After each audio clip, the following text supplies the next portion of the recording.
That morning, my wife and I said our usual goodbyes. She left her second cup of tea, and she followed me to the front door. She did this every day. She took from my coat a hair which was not there, and she told me to be careful. She always did this. I closed the door, and she went back to her tea. I am a lawyer, and I work very hard. My friend, Dr. Volney, told me not to work so hard. "You'll be ill," he said. "A lot of people who work too hard get very tired, and suddenly they forget who they are. They can't remember anything. It's called amnesia. You need a change and a rest." "But I do rest," I replied. "On Thursday nights my wife and I play a game of cards, and on Sundays she reads me her weekly letter from her mother." That morning, when I was walking to work, I thought about Dr. Volney's words.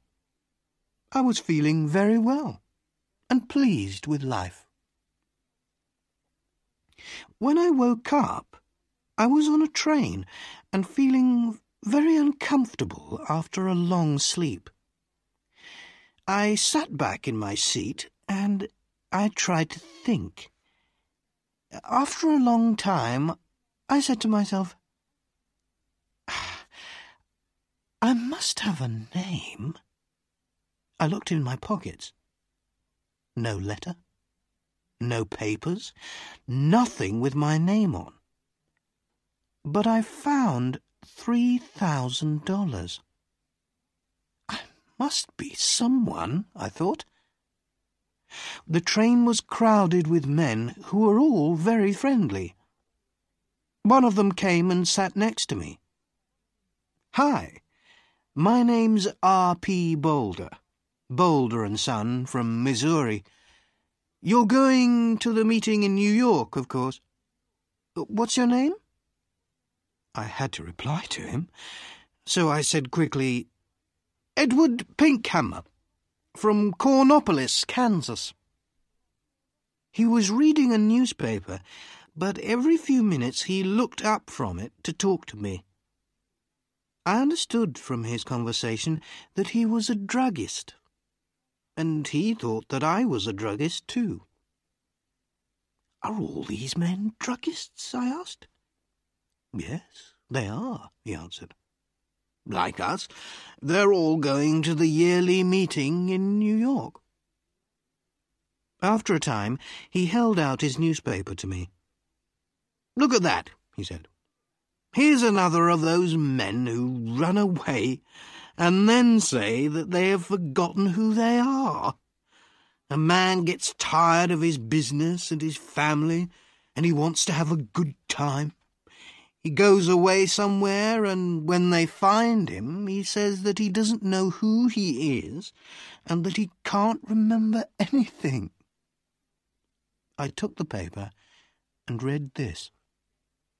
"Denver, June 12th. Elwyn C. Belford, an important lawyer in the town, left home 3 days ago and has not come back. Just before he left, he took out a lot of money from his bank. Nobody has seen him since that day. He is a quiet man who enjoys his work and is happily married. But Mr. Belford works very hard, and it is possible that he has amnesia." "But sometimes people do forget who they are, Mr. Boulder," I said. "Oh, come on," Mr. Boulder answered. "It's not true, you know. These men just want something more exciting in their lives. Another woman, perhaps. Something different." We arrived in New York at about 10 o'clock at night. I took a taxi to a hotel, and I wrote the name Edward Pinkhammer in the hotel book. Suddenly, I felt wild and happy. I was free. A man without a name can do anything. The young man behind the desk at the hotel looked at me a little strangely. I had no suitcase. "I'm here for the druggist's meeting," I said. My suitcase is lost." I took out some money and gave it to him. The next day I bought a suitcase and some clothes, and I began to live the life of Edward Pinkhammer. I didn't try to remember who or what I was. The next few days in Manhattan were wonderful.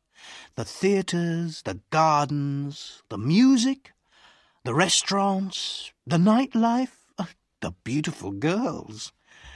And during this time, I learned something very important. If you want to be happy, you must be free. Sometimes I went to quiet, expensive restaurants with soft music. Sometimes I went on the river in boats full of noisy young men and their girlfriends. And then there was Broadway with its theatres and bright lights. One afternoon, I was going back into my hotel when a fat man came and stood in front of me. "Hello, Belford!" he cried loudly. "What are you doing in New York? Is Mrs. B with you?" "I'm sorry, but you're making a mistake, sir," I said coldly. "My name is Pinkhammer. Please excuse me." The man moved away in surprise, and I walked over to the desk. Behind me, the man said something about a telephone. "Give me my bill," I said to the man behind the desk, "and bring down my suitcase in half an hour." That afternoon, I moved to a quiet little hotel on Fifth Avenue. One afternoon, in one of my favourite restaurants on Broadway, I was going to my table when somebody pulled my arm. "Mr. Belford!" a sweet voice cried. I turned quickly and saw a woman who was sitting alone. She was about 30, and she had very beautiful eyes. "How can you walk past me like that?" she said. "Didn't you know me?" I sat down at her table. Her hair was a beautiful red-gold colour. "Are you sure you know me?" I asked. "No," she smiled. "I never really knew you." "Well, my name is Edward Pinkhammer," I said, "and I'm from Kansas." "So you haven't brought Mrs. Belford with you, then?" she said, and she laughed. "You haven't changed much in 15 years, Elwyn." Her wonderful eyes looked carefully at my face. "No," she said quietly. "You haven't forgotten. I told you that you could never forget."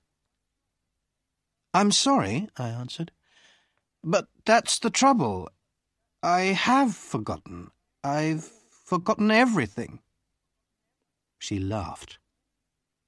"Did you know that I married 6 months after you did? It was in all the newspapers." She was silent for a minute. Then she looked up at me again. "Tell me one thing, Elwyn," she said softly. "Since that night 15 years ago, can you touch, smell or look at white roses and not think of me?" "I can only say that I don't remember any of this," I said carefully. "I'm very sorry." I tried to look away from her. She smiled and stood up to leave.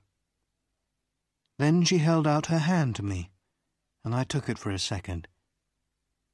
"Oh, yes, you remember," she said, with a sweet, unhappy smile.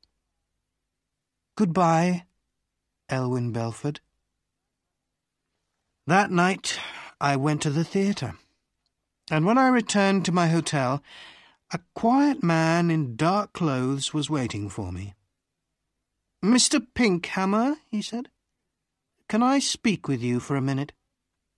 There's a room here." I followed him into a small room. A man and a woman were there. The woman was still beautiful, but her face was unhappy and tired. I liked everything about her. The man, who was about 40, came to meet me. "Belford," he said, "I'm happy to see you again. I told you that you were working too hard. Now you can come home with us. You'll soon be all right." "My name," I said, "is Edward Pinkhammer. I've never seen you before in my life." The woman cried out, "Oh, Elwyn! Elwyn! I'm your wife!" She put her arms around me, but I pushed them away.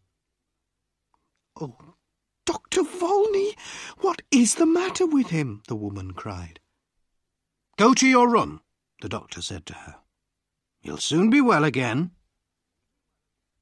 The woman left, and so did the man in the dark clothes.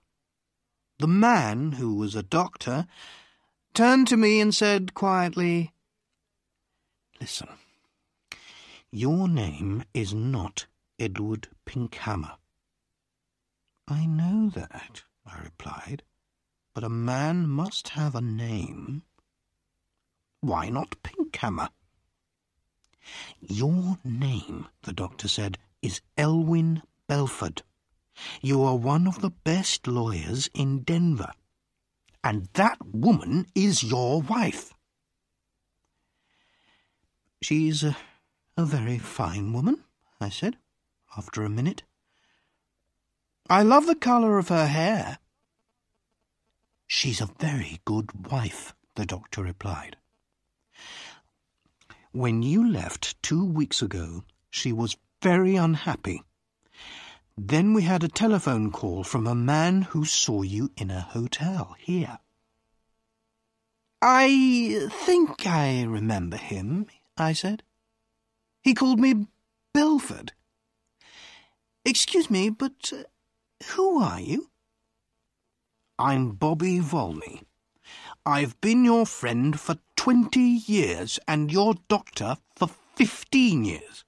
Elwyn, try to remember." "You say you're a doctor," I said. "How can I get better? Does amnesia go slowly or suddenly?" "Sometimes slowly, sometimes suddenly." "Will you help me, Dr. Volney?" I asked. "Old friend," he said, "I'll do everything possible." "Very well. And if you're my doctor, you can't tell anybody what I say." "Of course not," Dr. Volney answered.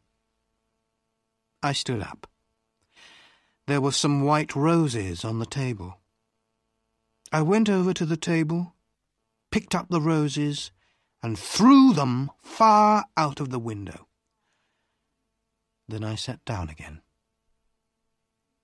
"I think it will be best, Bobby," I said, "to get better suddenly. I'm a little tired of it all now. Go and bring my wife Marion in now." "But, oh, Doctor," I said with a happy smile. "Oh, my good old friend. It was wonderful."